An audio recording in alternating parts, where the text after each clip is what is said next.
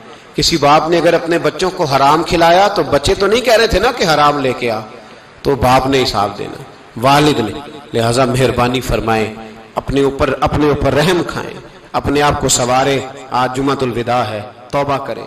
اللہ کے نیک بندوں کی صحبت میں بیٹھا کریں، اچھی باتیں سنا کریں تاکہ دل نرم رہے، ان جگہوں سے بچیں جو گناہ کی طرف لے کے جاتی، ظلم سے، زیادتی سے، جبر سے بچیں، اپنے آپ کو اپنے رب کریم کی بارگاہ میں جھکا دیں۔